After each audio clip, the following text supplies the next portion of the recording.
Alright, now that we've created our N8N account, let's try to understand how the interface works.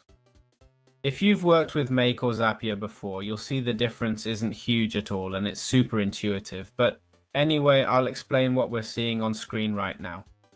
We're in the menu where we have workflows, which are workstations where we can create a new workflow. Here in the top left corner, we have a small trial offering us 1,000 test executions. Executions are basically each time you run an individual process on the server, it counts as one execution. So if what I'm doing is receiving an email, passing that email through ChatGPT, and then getting a response and sending another email, that counts as 3 executions. Next, we have credentials, which as you can see, I haven't set up any yet. Credentials are basically the passwords, so to speak, for various apps, or more accurately, their APIs. To connect ChatGPT, DeepSec, or other tools, you have a preset API for your account that you add here. It's crucial that you keep these credentials private and don't share them online. Then you have executions, which I assume is a history of the various runs we've had. As you can see, I've only done one since I just created this account to explain things. Next, we have this help section, which includes documentation explaining how many N8N parts work. So if there's anything, and I'll be giving you quick tips in an advanced way, if you find some information that isn't covered and any specific needs you have, you'll likely find them here.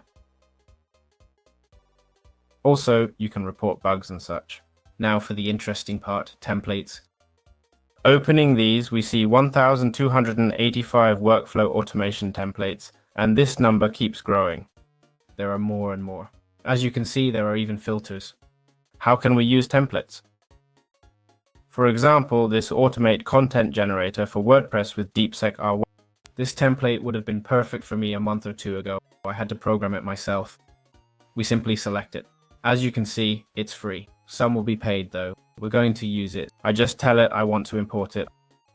I can copy the JSON, but I can also import it. So we'll import it. Now it asks for credentials for each process like WordPress, worksheets, OpenAI. If I hit skip, oddly it doesn't show OpenAI, though it mentioned DeepSec earlier. They've lied to me. DeepSec R1, this is OpenAI. Well, here we have the entire process. To better understand the interface, the Start button is here. The lightning bolt icon represents the start. If I hit play without credentials, it won't work. But its function is quite clear. First, it collects ideas. It's explained right there. It configures the prompt.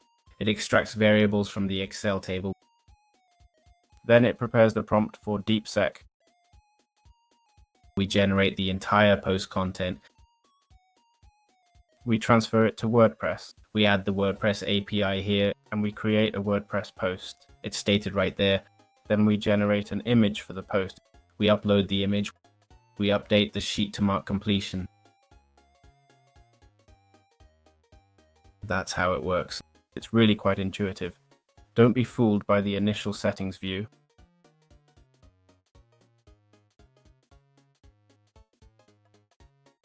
I see nothing now, but input is received data, like variables from the Google Sheet, and set prompt would be the output.